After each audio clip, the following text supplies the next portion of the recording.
Wait. Let me. All right, Tashoma's gone. All right, peace, mercy, and blessings, members of the decentralized movement. This is the AfroFinLab. You're here with myself, Azeezat. We've got Sidney, we've got James, April. Oh, I messed up. We've got Sidney, James, Josh, and we have got our guest referee, Kelsey Tulloch, and our resident expert, April of the swimming pool. Hi. Okay. Okay, so this week we will be talking about the disadvantages of blockchain. And at the end, we'll have half an hour for your questions and to really dig in to anything that didn't make sense. Kelsey, as our guest referee, anytime anyone gets way too technical, jump in. This is it's all for you.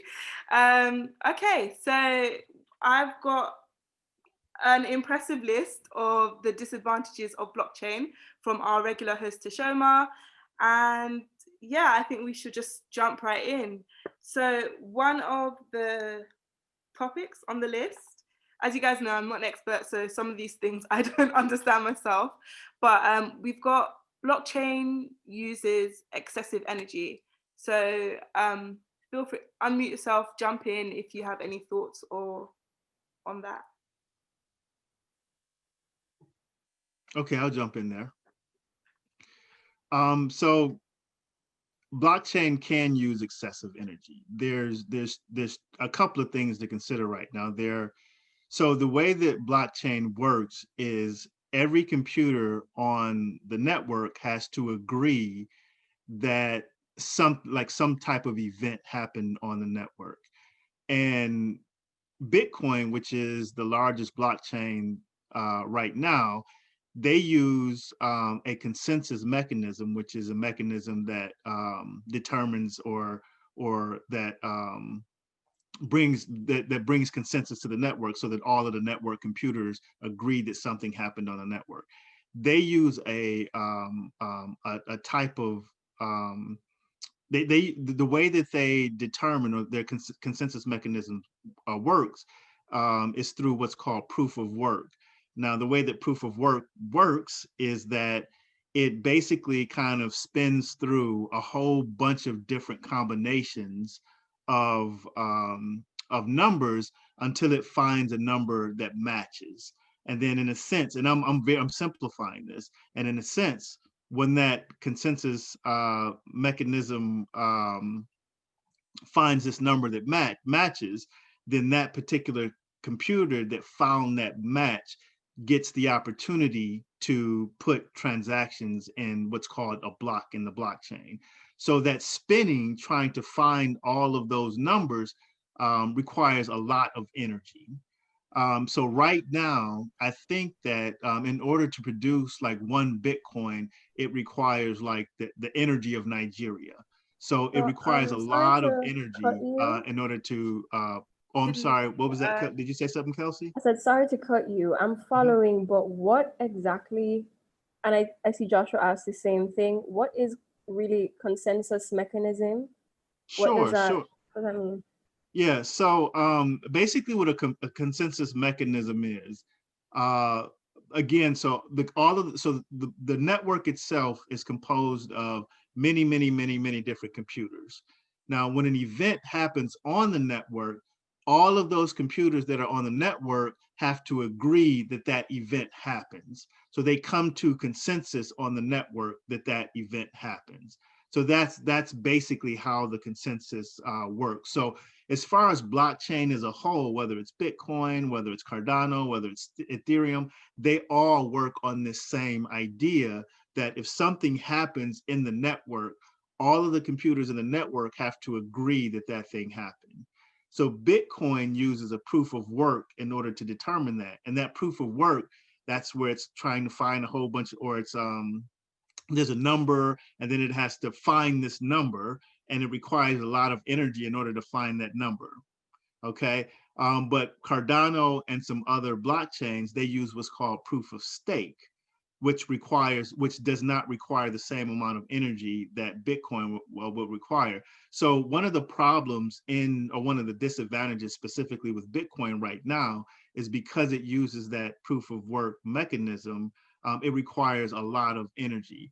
And that's bad for the environment for the most part. So a lot of the other blockchains don't do that because they recognize that if all of the blockchain systems were using proof of work, that it would be unsustainable as far as the amount of energy that was needed in order to run all of these networks. And Cardano is one of those networks where they're like, hey, we shouldn't use proof of work. We should try to create a different type of consensus mechanism. And Cardano uses what's called a proof of stake in order to bring the network to consensus. I hope that makes sense. Kelsey, what do you say? I'm trying to understand. When you say it uses a lot of energy, you mean electricity? Yes, I mean electricity. So right now they have huge areas like warehouses full of computers that are spinning, trying to find these like massive warehouses. Yeah, that are trying to that are spinning, trying to find this number. And so all of those computers together, they use a lot of energy, which is, it ends up being a little bit bad for the environment, and it ends up being a little unsustainable. So how many of these warehouses are there for each? So you said there's Bitcoin, there's Cardano, there's another one that has gone. But how many of these warehouses do each of these, blockchains have? Yeah, they're situated across the world. So there's several. And not only are there the warehouses that have all of these computers, but there are also individuals in their homes that are running these computers as well. So the warehouses, along with the individuals, along with, even smaller groups, all together constitute, kind of a lot of energy that needs to go into the Bitcoin network. Makes sense. Okay. Yeah. Oh, good. So, I mean, consensus is a big idea here, right? We need different groups of people or computers agreeing with each other that something is happening. And at one level, Bitcoin is an improvement from all of us having to, run to our neighbors' houses with our feet to agree on something, right? So it's an energy savings if you compare the number of people who can reach consensus via Bitcoin, right? That probably wasn't possible before. But in the quest for consensus mechanisms, whatever it is, this ability to all agree on one source of truth, every blockchain has to think about what the incentives are to get people to participate in that. And Bitcoin, the incentive to participate was if you get your computer running, you can earn some Bitcoin. And that became very profitable. It became so profitable that, like Sidney's saying, it uses a ton of energy now. We also have really talented engineers building computers that are only good for mining Bitcoin. That's the only thing these computers do. And then as soon as somebody else builds a better computer for that, the older ones are now obsolete. So Bitcoin produces all this waste. I mean, powerful computers that are now no longer relevant. And for me, what that raises is, okay, fine. Cardano claims to have improved the incentive structure from Bitcoin, to have learned from it. But how do we know that 10 years from now, the Cardano incentive scheme is not going to have some other sorts of unintended consequences? Right. So as we start thinking about Cardano, how if you understand, Josh or April or Sidney, the consensus mechanism already, what are the potential pitfalls of this? And Azeezat and Kelsey, I don't know if that raises other questions for you. Well, I mean, definitely in terms of, well, for me, one of the things I'm thinking about is sustainability. And then obviously it seems like one of the things about blockchain is this idea of it growing and being accessible worldwide to everyone. So if you're talking about you're producing massive amounts of weight, how of waste, not weight, how does that growing, how does that scalability happen? What is, you know? And just tacking on to what Azeezat just said, when you think any product, you have to improve on the software, on the hardware. It has to grow, it has to change, it has to move with how the world is moving. But the smart thing to do is sort of make your edits, make your changes, so that your old technology doesn't just have to gather dust. You know what I mean? Like what the changes that you make, or even when you're making the technology in the first place, why isn't sustainability in mind to say that if I want to change something, I don't have to throw this whole thing out. I can just remove this part, tack on this part. I don't understand why. Well, I want to ask why you think the technology that they're using has to be put to rest before they can improve on it. Like why is that? I think that's a great question. And the issue with sustainability is it's a brand new ecosystem. It's a new technology. And the issue with sustainability has really been an issue more so for blockchain networks that use proof of work. So there's a bunch of different blockchain networks. Bitcoin is the most popular, the most famous, the most the brand that most people understand.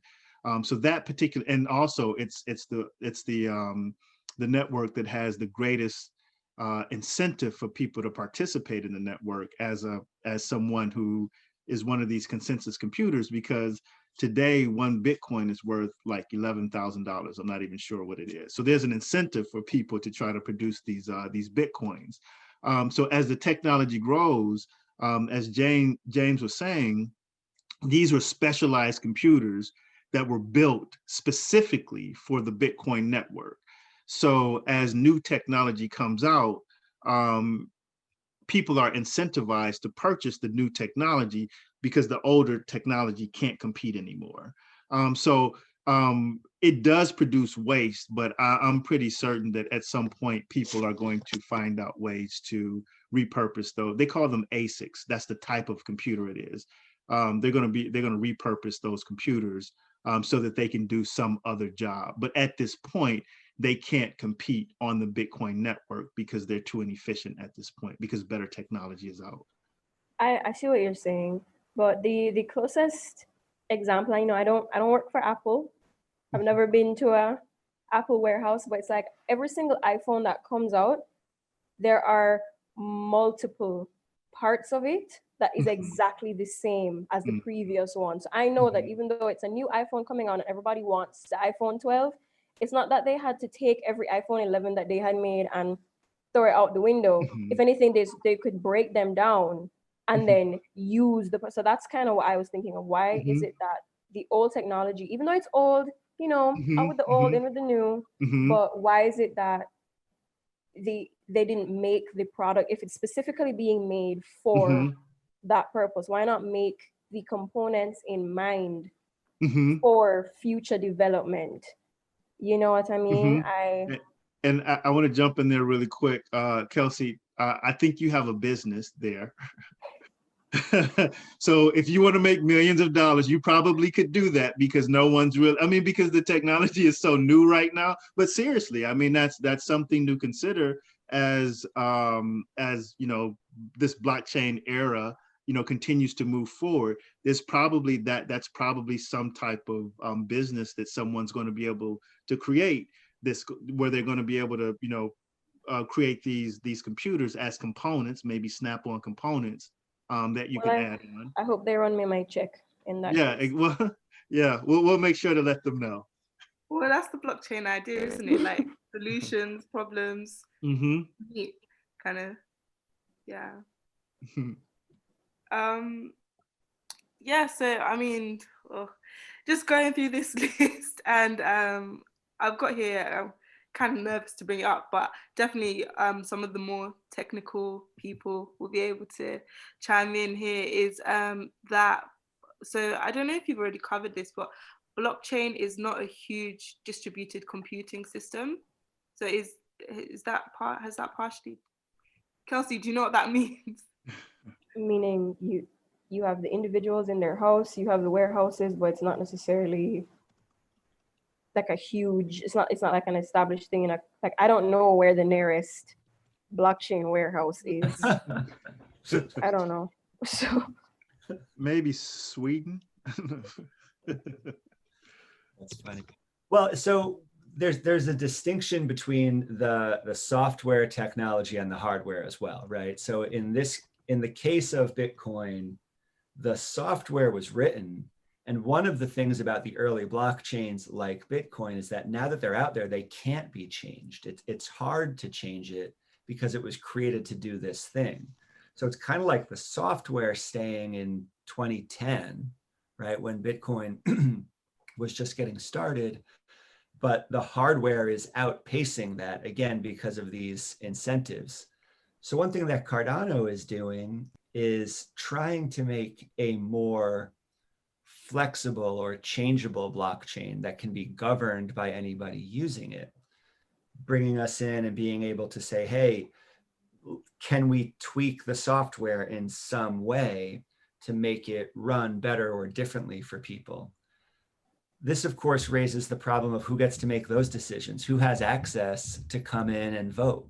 Right now in Catalyst, which is the innovation funding program that the people at IOHK launching Cardano are sponsoring, we have this innovation platform and this ability for people to vote on each other's ideas. But as it currently stands, the barrier to entry for that is you have to hold 8,000 ADA, which is the token on Cardano. And so it costs approximately $900 at current market value to become a participant in voting on Cardano. And there's reasons for that. There are technical reasons for that, but it doesn't obscure the fact that there's kind of this high, this high dollar value, high currency value just to get in and participate. So whenever you try to fix one thing to make a blockchain maybe more sustainable in one way, who are you locking out? You're locking out people who don't hold this much ADA, or you're locking out people who can't figure out how to run this kind of computer program. I don't know what we do about that either. I mean, that sounds pretty inaccessible. Right. And yeah, that's a good, I was just gonna say that's good to bring up, James, and I'll ask you this question. Do you think that everyone who holds the native token, who holds ADA, should be able to vote on the direction of the protocol?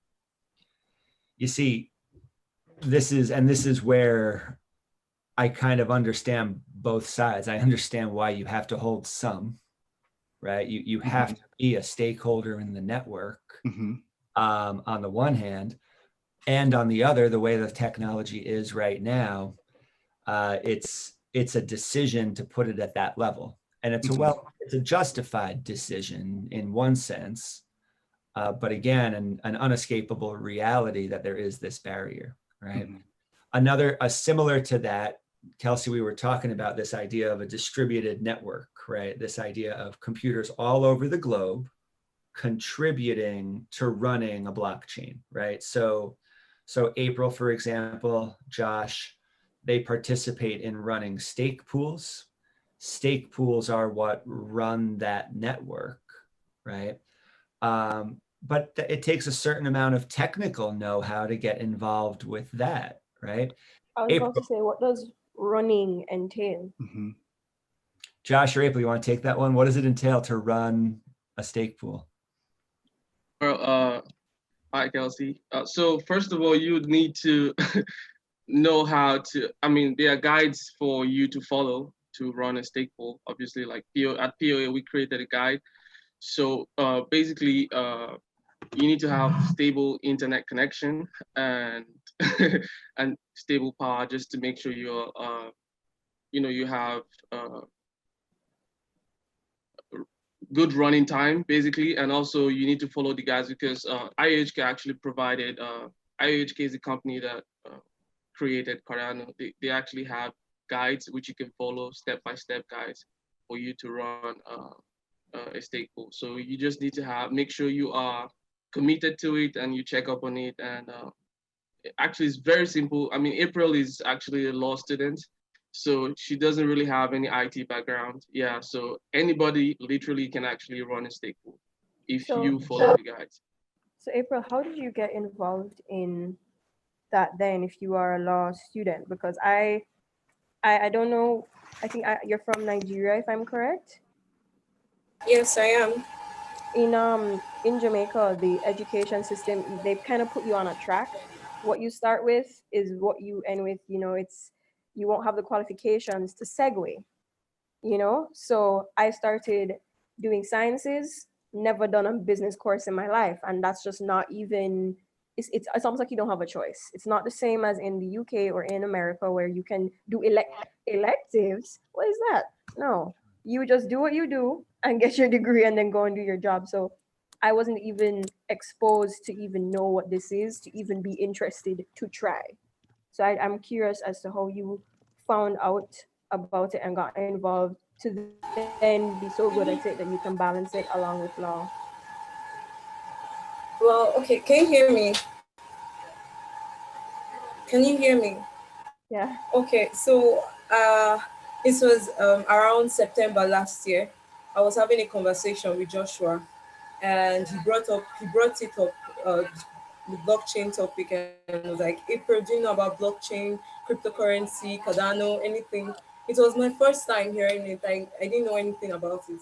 Then he explained and gave me materials, tutorial videos to watch, and I got interested because the vision of Cardano is really dope. It has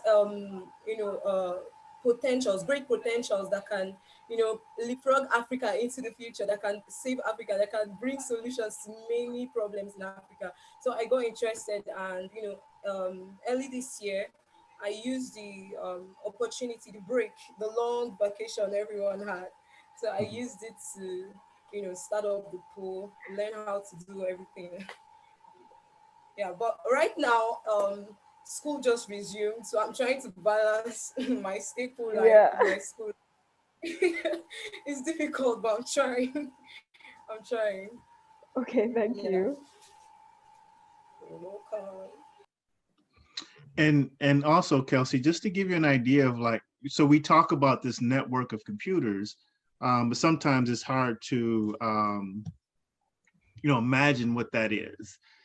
So basically it's the internet, because the internet is this. So the internet in and of itself is a protocol, just like Bitcoin. Same thing. The only difference between the internet and Bitcoin right now is when the internet was created, it was such a brand new technology that everyone was really excited about creating it. So they built this huge network that allows us to get all of this information from the internet pretty much for free, because there was an excitement around this new technology in the world that would allow us to, talk to people on the other side of the world, almost instantaneously. And at that time, so when you look at your internet browser and you see the address for one of your websites, at the beginning of the website, you'll see HTTP or HTTPS. That's the identification of the protocol that's being used to exchange information back and forth. So there's there's the sender that's sending an HTTPS signal, and then there's the receiver that's receiving, this HTTPS signal, and it reads this HTML and JavaScript and, this kinds of stuff. So the Bitcoin network and all of these other networks are also protocols, which basically are just ways that computers can talk to each other about different things. One of the reasons that blockchain is so popular right now is because the person that created Bitcoin included inside of the creation of the network an incentive for people to grow the network. So that's this, once you get one of these computers, these consensus computers on the network, and you do the work, your consensus computer does that work, then you get rewarded in Bitcoin, which is continuing to appreciate in value. So basically you're getting money for it. So now that there's this way to continue to create these protocols, which are, again, just ways that computers talk to each other about different things. And they've figured out a way to incentivize people to create these networks. Now there's a whole bunch of these types of networks that are being created to solve a whole bunch of different types of problems. I know, but you see, the thing is though, Tashoma coming to me weeks ago to say, hi, I'm starting a podcast, watch it. It wasn't the first time that I was hearing about cryptocurrency, but funnily enough, the first time that I ever heard about it, what you just said about the internet basically becoming, I just said the internet basically becoming the baseline, what you think of as safe, what you think of as normal and usual. This would have been almost a decade ago now, but my mom didn't want me to have a Facebook so that she didn't want me to see her stuff. So clearly I had to entertain myself otherwise. So you go on Tumblr, you go on Reddit, you go on all those other networks, and they're great if used correctly. But at the time, the only place I'd hear anything about Bitcoin or anything like that was random people on those networks. And so you sort of get the feeling that this is dark, deep web stuff. And that's a stigma that I think has stuck, because unless you know and trust the person already, if somebody speaks to you about cryptocurrency, you're gonna look at them kind of, because you don't know what that is. You don't know what it is. It doesn't seem normal. It doesn't seem safe. It looks too easy, or it looks too complicated. It looks free money. Doesn't make any sense. And so, I just don't really know how to bridge that. In terms of making cryptocurrency more accessible to people, it's one step to make it available through, having the technology, but it's another thing to sort of get through that mental block that I think most people, definitely everybody in my surroundings, everybody uses Bitcoin. I mean, they're barely accepting Forex trading nowadays, much less something else that seems there's nothing in your hand. It's hard to fathom. So, oh man, Kelsey, I could not say it better. That was I could not agree more. This idea, right? How do we change? How do we make it feel like something acceptable in polite society, right? What would, thinking big, just getting weird, like what would somebody have to tell you about a blockchain project where you'd be like, aha, great, I will adopt that. I'll start using it tomorrow. Something tangible. Something, so like not on a computer, not on your phone anymore. And it's such a weird, simple thing, because there's so many things. For example, let's think about like insurance. You barely actually have anything in your hand. The only reason why you trust it is because those people send you 7 million emails and 7 million letters, and you have like a little card to swipe, and so you feel like it's safe. But in reality, your money is in the void, and you don't know what's being done with it. You don't know who's using it. You don't know how it's being used, but you feel okay, because I just feel like human beings, or at least Caribbean people, are very, if I can't see it, if I don't feel like, give me a certificate, and I'll feel happy. I'll feel like this is this is mine. I want this. I did this. Yeah. So even like I emailed or mailed monthly report, tiny things can just make something seem more legit to me. Little things like a payment card saying if you could put it in your wallet. A little ID. Totally. I mean, just to get back to your point there, I remember Sidney talking about like we are so early in like the blockchain revolution that we can't really define what it is to people properly without using all these big terms. But we are moving into a future where we don't really have to define what blockchain is. You don't really have to say what blockchain is or what cryptocurrency is, because there will be so much application of blockchain technology that you don't have to define what blockchain technology, what it is. So like, he made an example. He was talking about like cars, right? When you look at a car, you're not thinking about mechanical engineering, right? You're not trying to figure out the technology that underpins what is making it work. You just put in your key and you drive. So we're getting there where, like on Cardano, right? There will be applications on Cardano that will make you not think about the technology that powers Cardano, right? So once we get there, I feel that's when we'll start to experience mass adoption of the blockchain technology without knowing what blockchain technology is. Like Facebook, you just need to go to the website and you have a profile and that's it. You don't have to know how what makes Facebook Facebook. You don't have to know what the internet is, but you can create a profile and you can talk to your mom or you can talk to your friend. So because we are so early on, in the blockchain revolution, I think that contributes to the reason why it's so it's kind of difficult to actually comprehend because there's nothing to compare it to. So you can't really say, it's so nascent. That's what I'm trying to say. So, but soon, once application, there's a stage on Cardano that's called Gogoen.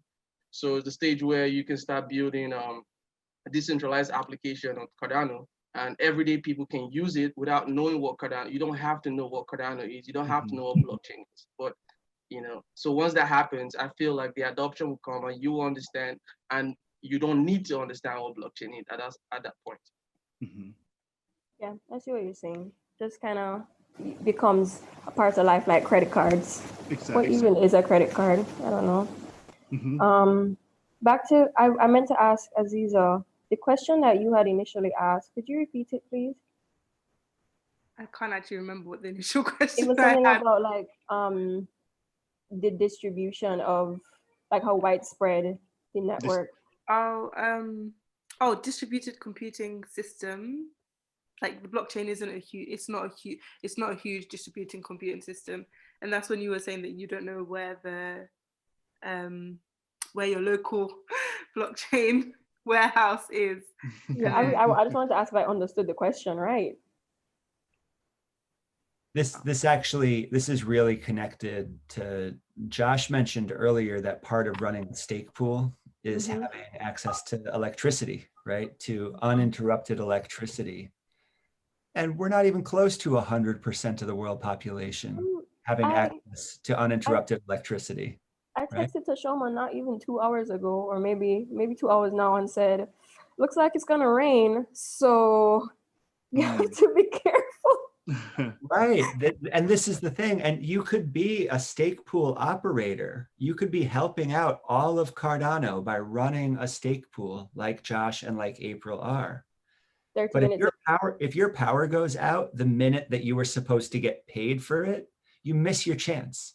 You miss your chance to be compensated for helping with the network, right? That's terrible. And this goes back to Bitcoin too.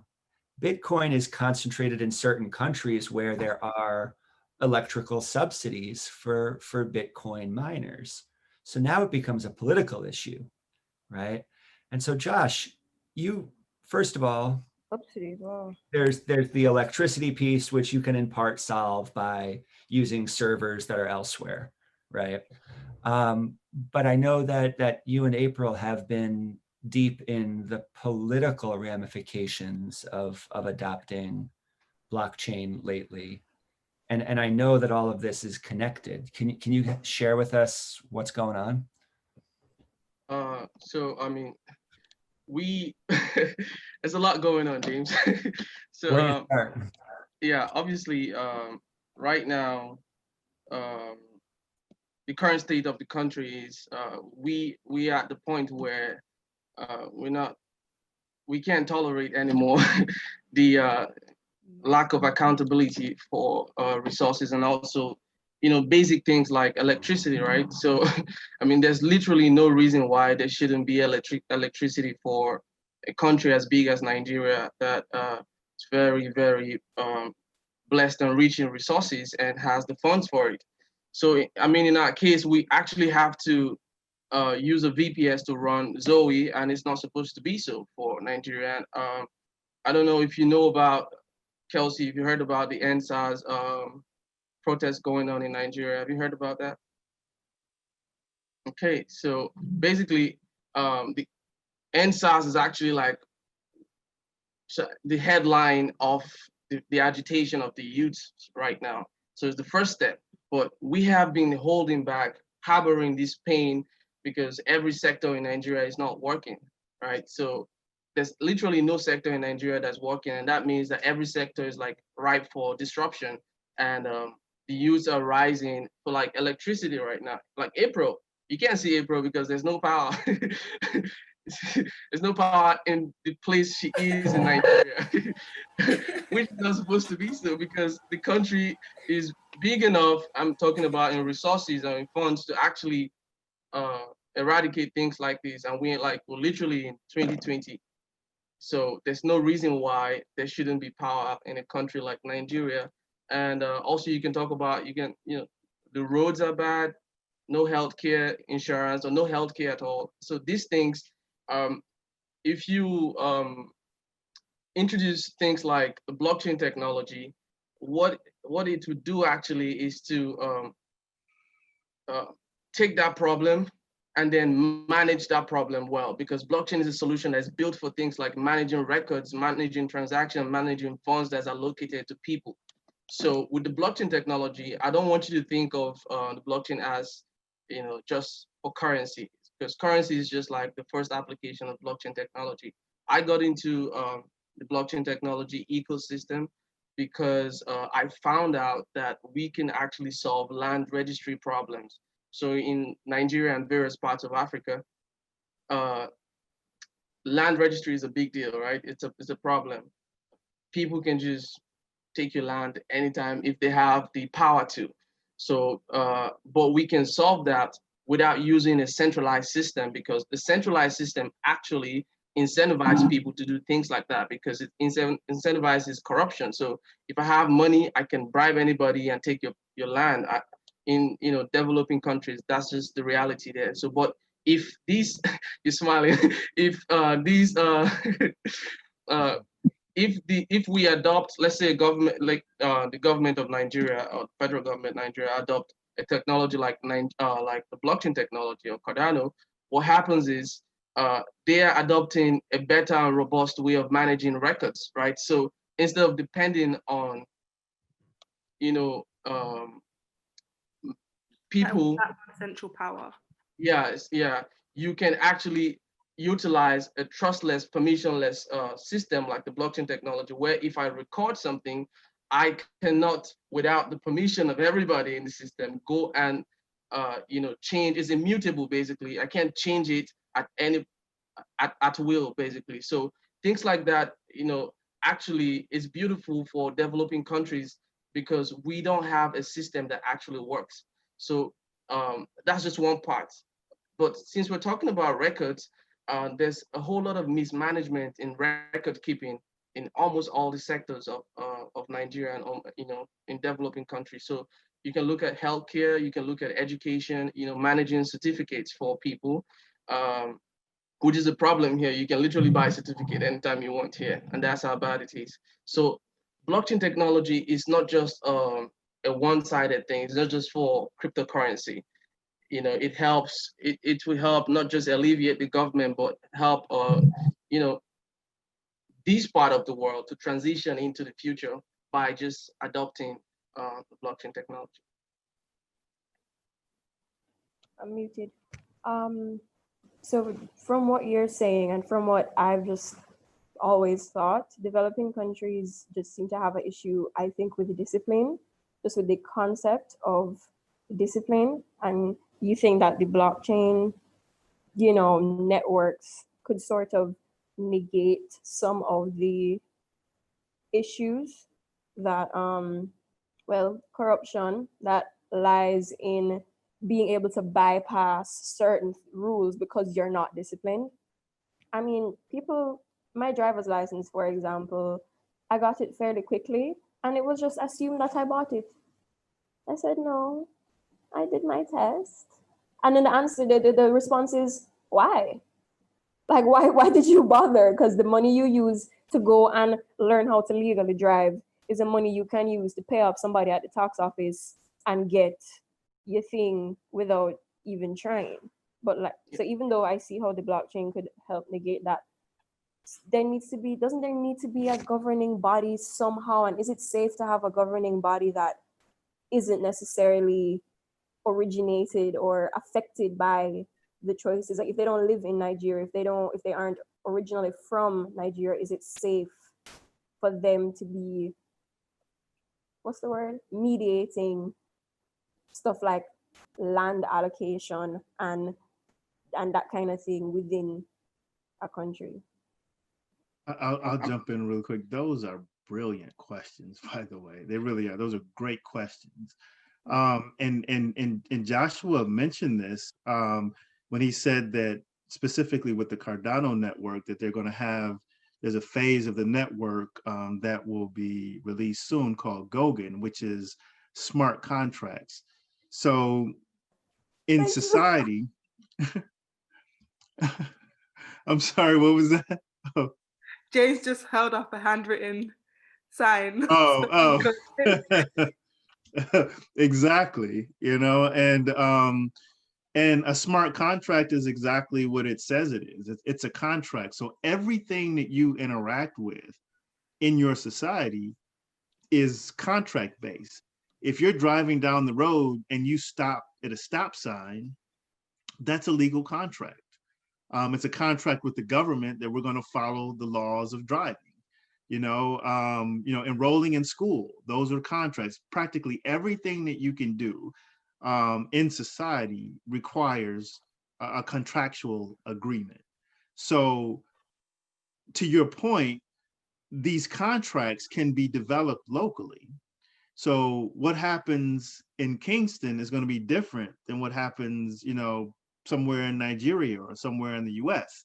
So those contracts are going to be developed in a way that they facilitate, this whatever social contracts that we have to that specific area or that specific jurisdiction. The thing that's so powerful is that now we don't have human beings, which human beings are remarkable. We create the technology. And at the same time, we can be quite, fallible too. I think we all have good intentions, but there are incentives for us sometimes to act against society as a whole. I mean, if I know that I'm going to get, somebody's going to pay me $1 million to do something that's against something in society, then that's an incentive for me to act against society. So when you have a machine that's managing, and this is the brilliant part of it, when you have a machine, a computer that's managing that contract, then there's no way to incentivize that machine to act against society. So the machine itself will be managing those contracts. So, with your insurance company or with your government, I mean, the idea that we get to vote in a, democracy for our leaders, there's a lot of variables in that process where some people might be incentivized to vote for a certain person or group because they get a benefit, from that, or somehow they're going to be benefited by that vote. But if you have, and sometimes they might, look to put pressure on that system. But if you have a contract, a machine in a sense that's monitoring this vote and ensuring that your democratic vote is going where it should be going, and that the democratic process is operating the way that it's been, that they've said that it's supposed to operate for us, then that reduces the amount of corruption in the system. So, to your point, Kelsey, you're right. Yeah, eventually what's going to happen is there's going to be less corruption in the system, because now the system is managed by contracts that we agreed to come together and create. So there's not like somebody, kind of creating contracts that we don't agree with. We're coming together as a society to say, yeah, when you see a stop sign, everybody should stop. Or yeah, when I have a vote, my vote should count as my one vote. So we come to a social agreement that this is what's going to go into the contract, and the contract is much more capable of managing what it is that we want than we are, because we're more susceptible to to different types of incentives, bribery, or any other type of corruption. So it's an evolution of our contract, of our social contract with ourselves. Yeah, I feel like the protest going on right now is like the first revolutionary decentralized human movement, and the contract is to end SARS. Absolutely. And I support that contract 100%, 120%.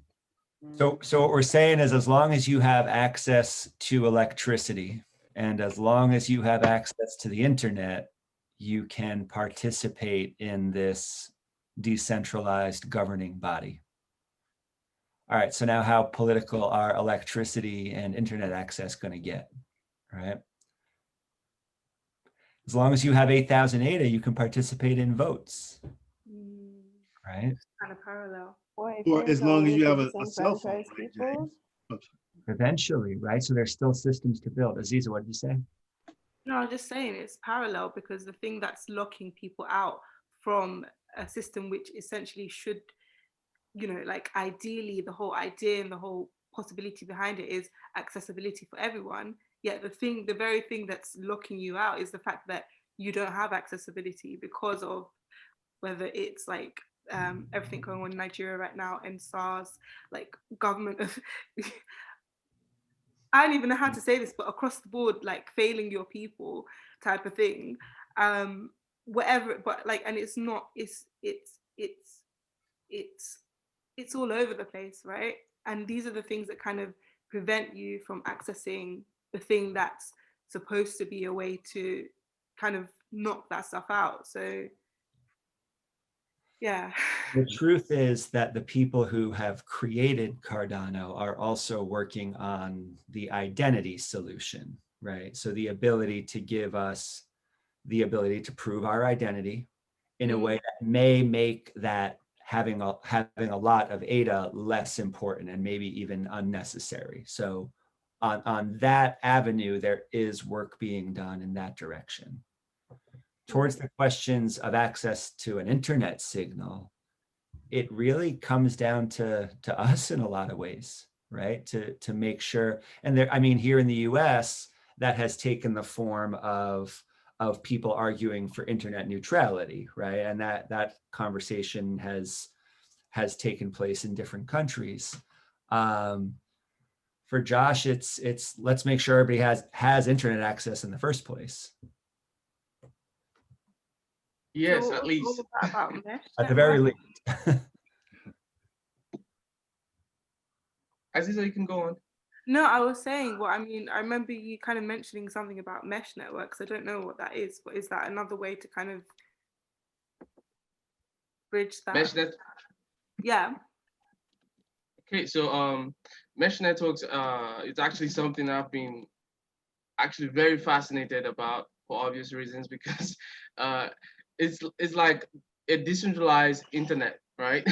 So but right now the feasibility of actually having a mesh network that actually fit into like the situation we have right now is kind of like far right now. So there needs to be a lot more studies and a lot more research to go beyond like just papers right now. And there are no should I say applications right now to have that we can fork right now and then implement for a country like Nigeria. So right now you need to have your your little routers, those mesh network routers, and we don't want things that can be seized. And I'm thinking for a country like Nigeria, we need to have like because we have smartphones, almost everybody may have smartphones, but if we can turn like our phones to nodes for the network,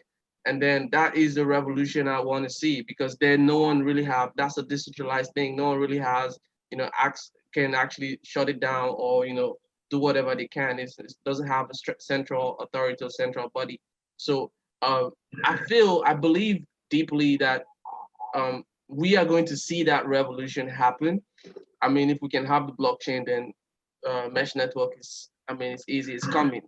We're just ahead of the curve right now. It's coming, and I believe we're going to see that in the nearest future. And I also believe that is the kind of revolution that Nigeria, developing countries need right now, because the internet we have right now is not serving. The internet we have right now is not accessible to us, right? The people that need the internet don't really have the internet. Like, a lot of students don't have access to the internet in very rural places, and internet is very expensive.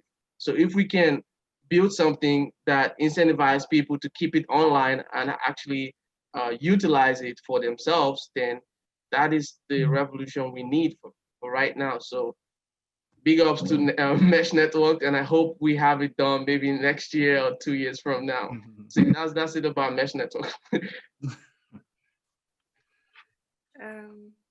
And I would love to go deeper into that question next week if we can, because I'm still struggling to understand how to tokenize a mesh network. And that's what I want to understand the word tokenization for our audience, and then really start to think technically about, hey, what's the connection there? What would the incentive structure be that would make this happen as fast as possible? All right. Okay, I just want to see if there are any questions from the attendees. Obviously, we had to switch from the other webinar, but I think there's this question. It says it's been answered, but how does blockchain apply to our everyday life? Yeah. I think there was a statement made earlier that, what Joshua said is, I don't know. I can't say what people on this call know and don't know. And I'm not sure who's an auto mechanic here and knows how an engine works. But clearly, I think that everyone on the call has driven a car before. So you don't need to know how the engine works in order to get in and turn the key and use the brake and the gas pedals. So blockchain is going to show up in our lives. I think that everyone, definitely with AfroFinLab, we believe that it's going to disrupt pretty much every area of our lives. So, how we do everything from interact with our financial system to interacting with each other socially to how we build homes, pretty much how we educate, all of those things are going to be sitting on top of this technology in the future, simply because it's an evolution of technology that allows us to do things more efficiently. So at some point, everything that we do in our everyday lives will be touched, I personally believe, will be touched by blockchain in some way. I think it's kind of like the same idea of how the internet came in, and it just sort of like, before you knew it, everything was on some sort of network. So yeah. Exactly. Yeah. That's crazy. I've actually never thought about it that way at all. You think about Bitcoin, you think about, I didn't even know the grand term. I didn't even know the term blockchain before today. But you think about Bitcoin and all those things, you just think of it as something that's above you almost. It's like something that people who already have money do to make more money. People, you said to me, oh, you want to invest in this, you want to invest in that. It's kind of like, invest what? Mm-hmm. I kind of already have to do, am I breaking up? Is everything okay? No, I think you're with us. It was patchy for a second, but okay, cool. Okay, but yeah, that's all I'm saying. I'm just saying it's super cool to think about the less about money making and it being about money, and more about the system itself and how it can be applied to other things. I've never even stopped to consider that. That's cool.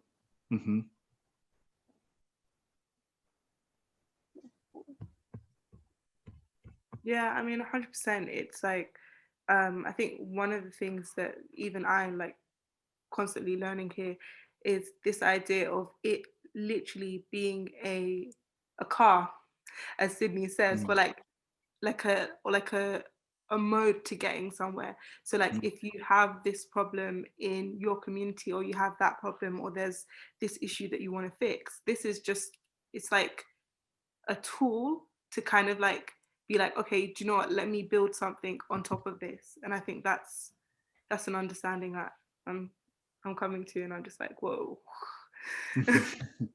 I recognize that not everybody on this call was even born in 1995, but back then, 25 years ago, I actually subscribed to a magazine about the internet. I got a magazine in the mail so I could read about the internet. How crazy is that? We understood it so poorly that we were still distributing paper, and I looked forward to this thing coming. I would sit there reading, oh, well, what are all these things you can do with this internet thing, right? I should try. I wonder if I saved those. But right when we first get technology, we rely on old ways of talking about it, and it's just crazy. And we do these things in those old modes until we figure out, oh, I get what this is for. Let's stop sending that paper through the mail. Yeah, there's this concept that I think is really super powerful that I've been kind of playing around with for the last week. But it's this unsuppressed creativity. So everybody's a savior, you know, at some level. Everybody wants to save the world in their own way. You know, we need to feed everybody. We need to whatever, you know. And before, the infrastructure was not in place to be able to do that. You know, technology came along, internet being huge, because in my lifetime, until blockchain, the internet was the greatest invention in my lifetime. And I'm sure that I'm a little older than everybody on the call, and I've seen a lot of change over my life. And hands down, the internet was something that just, you know, what it did for being able to get information was just, I mean, it's mind blowing. And I thought the internet was the greatest invention that you know there would be in my lifetime, until blockchain came along. And now the possibilities with blockchain are endless to solve. I mean, I don't know how these things will happen. I do believe that blockchain will have a hand in solving these problems.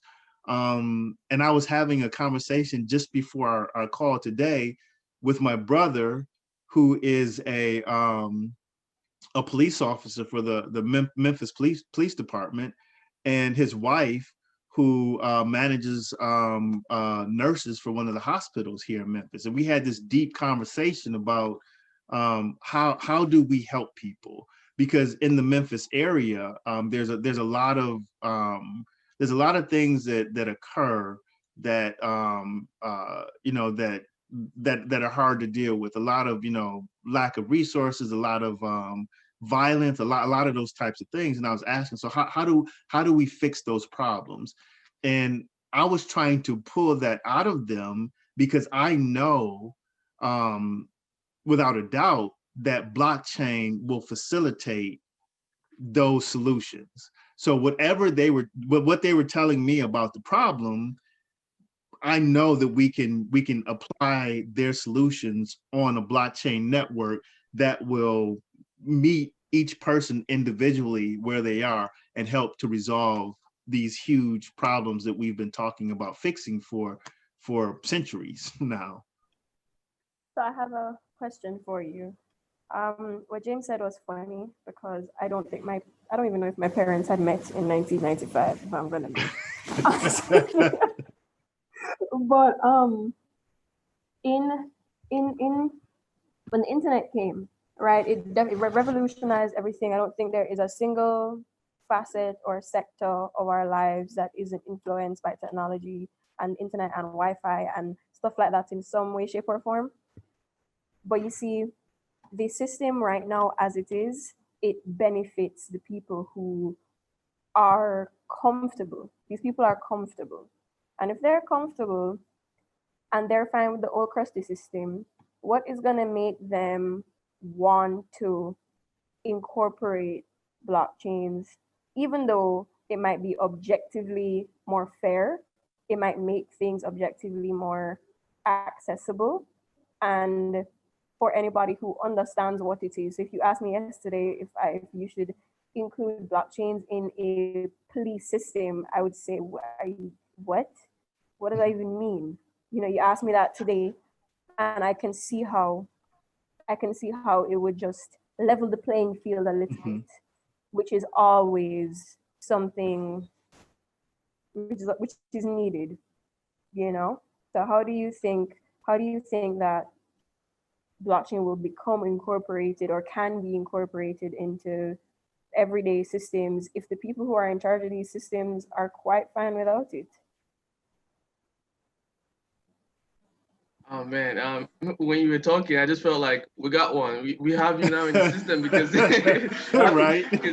Yeah, because she's starting to understand it now. She's talking about incorporating it in like the police system and all that. And that's the reaction we want to get from this podcast, right? We want to see that you are understanding, you're beginning to catch the vision. So I want to start by saying the centralized system worked until it doesn't work anymore, until they were able to gamify it, right? They gamed the system, and now I don't believe when they started, they had good intention. Let's have a centralized system where we control everything and make sure things go well. But they found out, right, that they can game the system, and centralized systems incentivize things like corruption and fraud and all that. How do you take, you're asking a very deep and philosophical question. How do you take power from people, from power lovers, from people that love power and are comfortable? Well, it's not going to happen overnight. I'm sorry, Kelsey, it's not. But, but one, very important thing that has to happen is education. Because once the people are educated and they understand what, the solution is, they will be able to drive that. The knowledge actually is going to drive them to push for adoption of that solution. And that's just how it is. So first of all, they need to understand, like you are understanding right now, because I believe you're going to go back and do some more research. And trust me, you start talking to your friend about this thing. So that's how it starts, right? Each one reach one, right? So you need to go back. People need to start hearing and learning about this in the topic part of our motto is make this crypto nonsense make sense. People need to start making this crypto nonsense make sense to their friends. And that is the beginning of the revolution and adoption of the blockchain technology. And also that is the first step that needs to happen before we can gradually, subliminally collect power from these power grabbers. And I want to jump in there really quick too. I know everyone's probably heard the statement before that knowledge is power. And prior to the internet, that knowledge was held by a small group, group of people that knew things that everyone else didn't. And here we are today, communicating in several different countries about and talking about these things. So it's one of those things that they can't control this, I mean, they attempt to, they always, and they have ways, I mean, because the internet at some level is controlled today by your ISP, the person that you actually buy your internet service for. They get to determine the market value of that service and what they're going to sell it to us for. So they're kind of controlling our access to the internet. But it democratized information and knowledge. The internet did, and we're continuing to travel down that path where we're democratizing finance and people's access to resources to be able to build up their communities. So I think to Josh's point, it's going to happen, and those that are in power are definitely going to resist it. But the internet, as well as what we're dealing with here with blockchain, is a groundswell. It's something that it's from the bottom up. and as these ideas start to bubble up to the surface, they're naturally going to find, I think, their place in our social order. And we have a little bit more power now to be able to, make happen the things that we want to make happen. I just got this image as you were speaking of like a tide, just sort of like, and like people who are like in power, like standing in front of the tide, like, oh no, this isn't gonna happen. But then like literally just like a wave, just because it's coming. I feel like we're in a time and a place globally right now where it's like I think there's a lot of like a lot of feeling of this sense of, you're a government, you're meant to be here for us, and if you're not here for us, then we need to be here for ourselves. And that's one of the things that hooks me when it comes to blockchain and like this whole idea of decentralizing it and making it about what are the needs that we have, what are the problems that we have, like putting tools in people's hands. That's it. Yeah. That's it. Add that to the metaphor, right? We're trying to hand out as many dinghy boats and scuba gear and all the things so that all of us can be safe in that wave, right? It's happening, but we need people to understand that it's coming, and we don't want people to miss this at this point. This is how I've kind of transitioned talking to my friends and family about it. Is 2 years ago, I felt like a weirdo every time I brought up this conversation.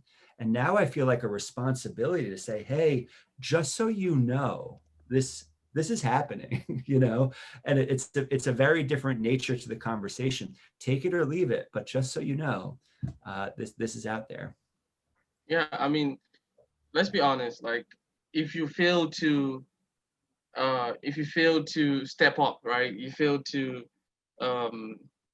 you grow old in your thinking, you fail to catch up with new technology, in long term, that's just a disadvantage for yourself, right?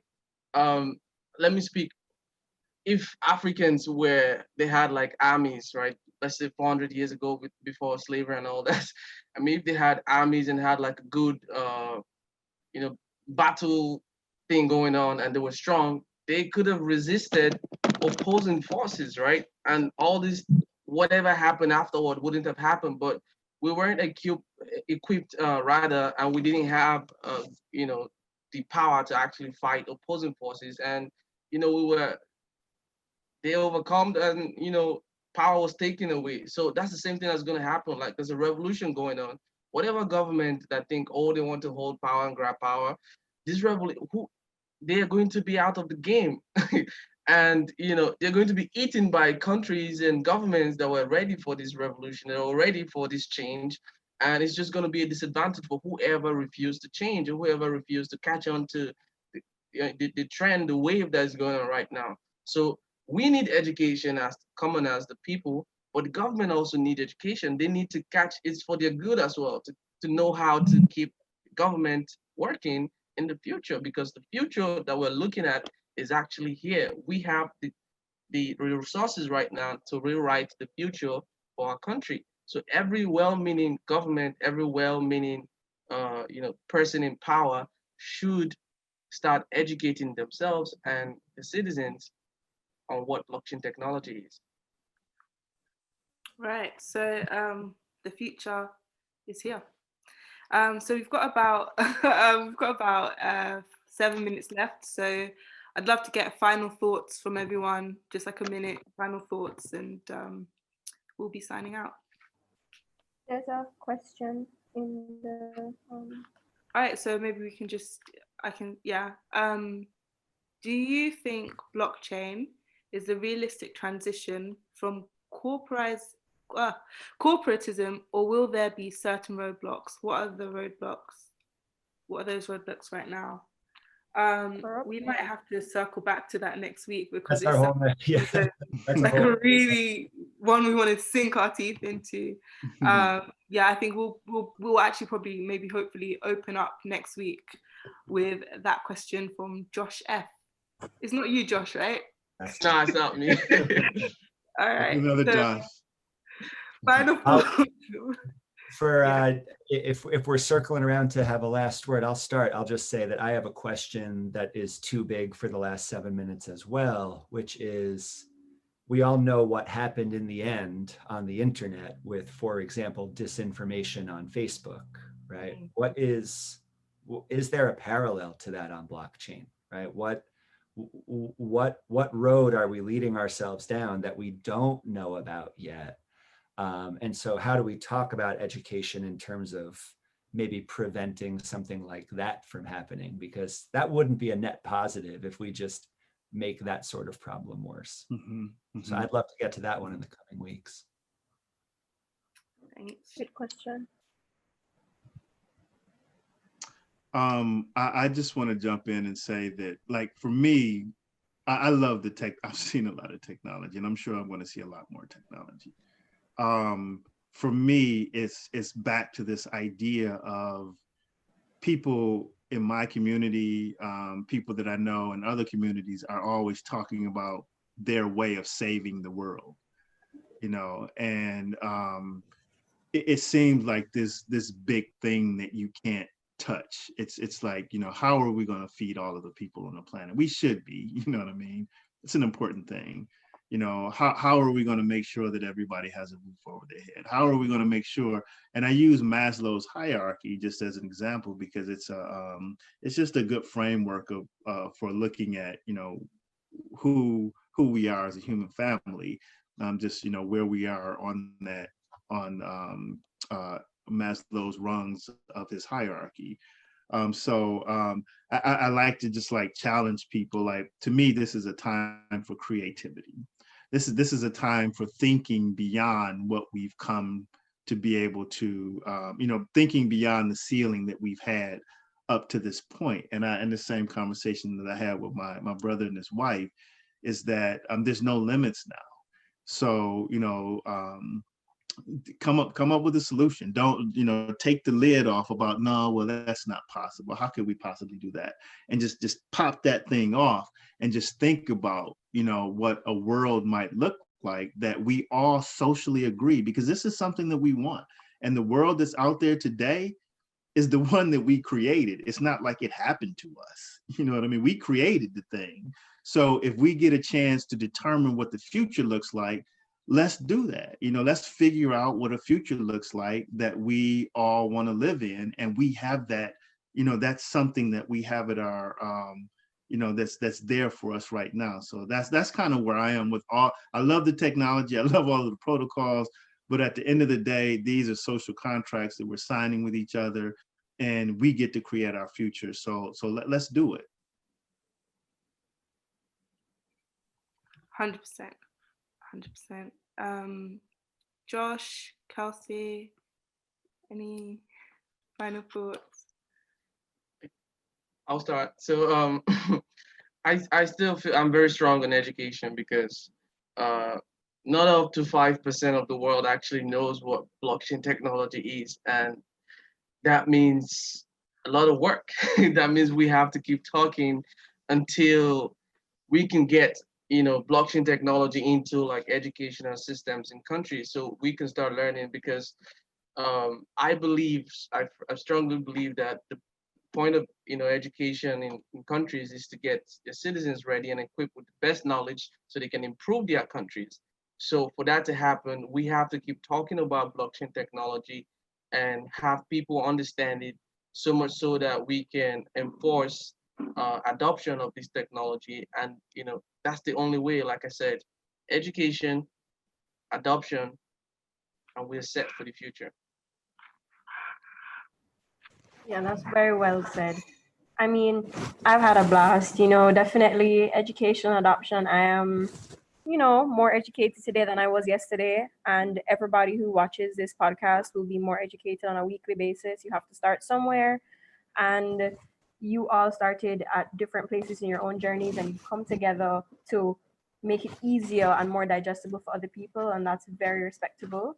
And I hope you guys continue doing what you're doing, because you're definitely, you know, if you're my tough non-business mind can digest this pretty easy, then I can't even imagine other people who are much more innovative than I am, much more in tune with this kind of thing than I am, this would be a very, very good resource for them. So. Thanks, Kelsey. That's really great. Thank you, Kelsey. April, I really, we're definitely gonna have to have you back on. Yeah. Let's go. All right. So signing off for AfroFinLab this week. Thank you for watching. Thank you for engaging. Tune in next week. Bye.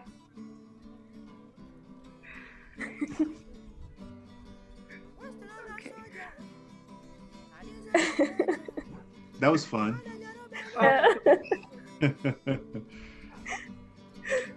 So I think we got another presenter now. Yes. I think we just found another presenter. Oh, Kelsey for sure.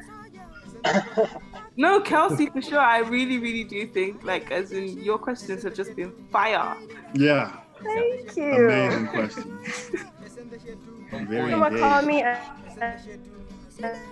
scam me. He said, "Hey, how are you?" And I thought he just wanted to talk. And then by the end of the conversation, he's like, "You want to come on a podcast?"